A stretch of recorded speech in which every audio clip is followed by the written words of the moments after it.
Yeah. I believe, reading that from my days at school history, in the First World War, people who refused to fight, I believe, were shot and killed. They were viewed to be cowards. But I think after that, there was a realization that it was totally against some people's beliefs and creed, as you say. Yeah. So conscientious objectors, as far as I remember in the history books, it was tolerated in the Second World War. I think the question for me would be what would have happened if if Britain, because we were the sort of last country standing against Hitler, um, if we'd have said no, we're not going to fight, Yeah. because a bit like Switzerland. I mean, if they were always neutral, Yeah. if we'd have said no, we're neutral, I wonder what would have happened to Well, Europe and to the world. that, Is it reasonable to say, well, our country is full of people who refuse to fight because of their beliefs, or do we think actually maybe there should be some compulsion to people joining up and following the law of the land? yeah, I don't know. yeah, It's a hard yeah. question. It's a hard question, isn't it? I was just thinking about how Switzerland would have responded to that. What would been the, do you know what I mean? Because they're part of the Eurozone, aren't they? Yeah, And they yeah. probably part of NATO as well. I don't know. I don't know. No, I'm Um, not sure. I think they don't know.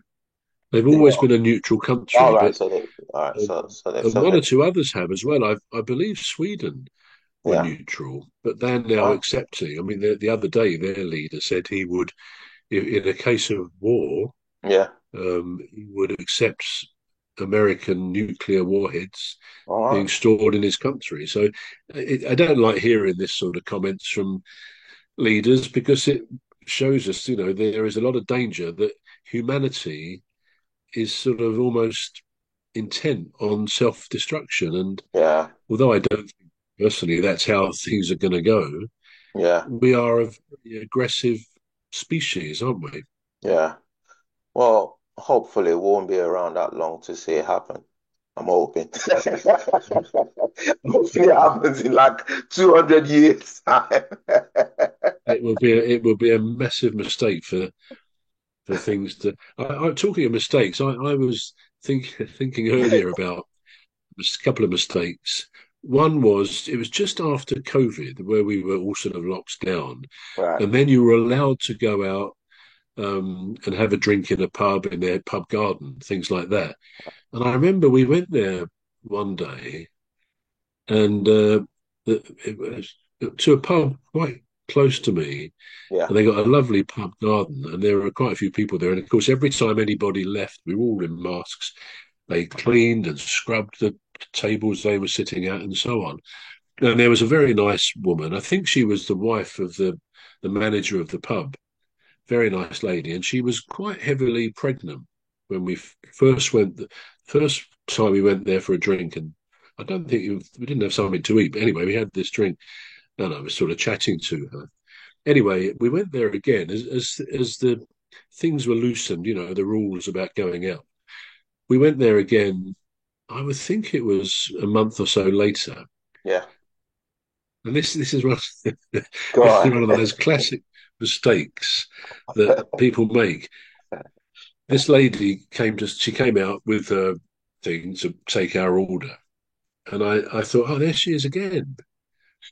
And I said, hello there, nice to see you again. And she said, oh, nice to see you too. And I said, when is the baby due? And she said, Oh. oh, I'm not pregnant. And I said, oh, I'm so Oh. sorry. And what do you do? I mean, it's the classic mistake people can make. And I thought, I never thought I'd ever make that mistake. But I mean, she did look a bit pregnant, but you know, I felt so bad. I mean, she was fine. I mean, she said, "Oh no, you're talking about whatever the person's name was," and I don't know when her baby was due, but you can imagine how I felt, or anyone would feel, saying that to a lady, a lovely woman, Ooh. because it sort of she would think, "Oh God, do I look pregnant?" So that was a pretty shocking mistake I made there. Talking of mistakes, and I've never forgotten that. That's a few years ago now, isn't it? COVID. But I've- and another mistake I made, I was just thinking about mistakes, yeah, and this is a few years ago when I recorded one of my songs, "If Only Dreams Came True." right. You still play it on Deep Stuff, and a nice song.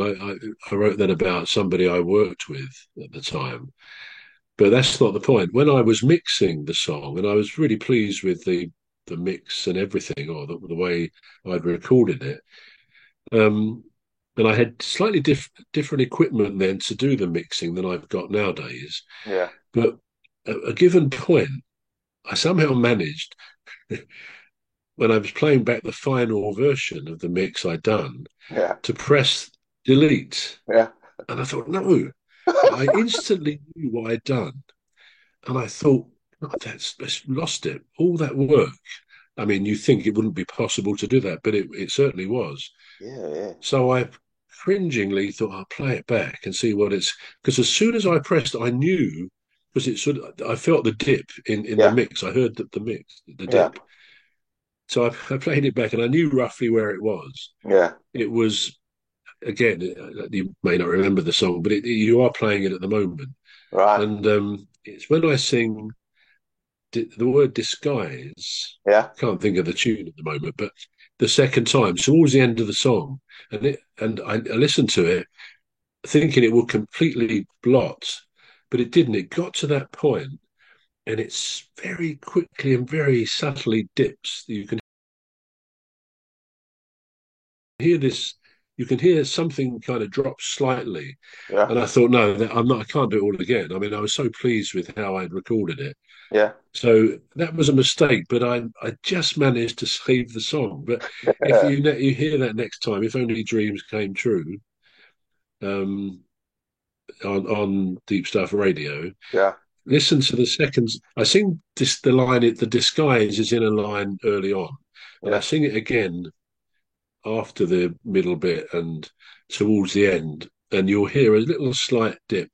And I've always actually, although that was a mistake, a near fatal mistake for that song, yeah, I've always quite liked that because sometimes, I don't know whether you feel the same, but when you do a recording, yeah, and what I do, what you probably know this as well, but in a recording studio where I've done a few, not many, but a few of my songs over the years. I mean, for example, I did Song for Sue yeah, and Little Lady together, and I played guitar and sang, but there were a couple of session musicians in a proper recording studio in North London, I think it was, and they always said, yeah, we always press, you get your drums, you get all the instruments, but they always like to press something which they said the button was like the human button, where they right.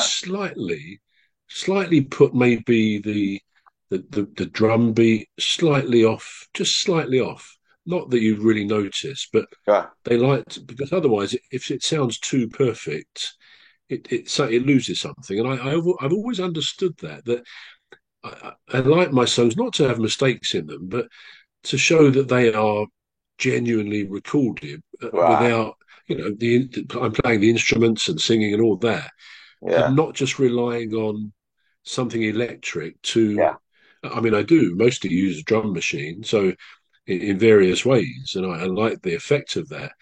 But again, I try to sort of build into it something that doesn't just sound perfection. You know what yeah, I mean? yeah, So although that was a mistake with If Only Dreams Came True, it didn't unduly bother me eventually because it didn't really stop, and because I'd have had to redo everything had it done. But have yeah. you made mistakes doing yours at all? Yeah, just before I tell you about the mistake I made, I was just thinking about when you said, you got a bit of a human touch to it, or human, you Mm. know, it's just made me think about what I listen to on the radio sometimes, whilst I'm driving, and I put the radio on, and sometimes I find it hard to tell one artist from the other. One Mm. comes on and then the other one comes on, and I'm thinking, hang on a minute, it sounds the same.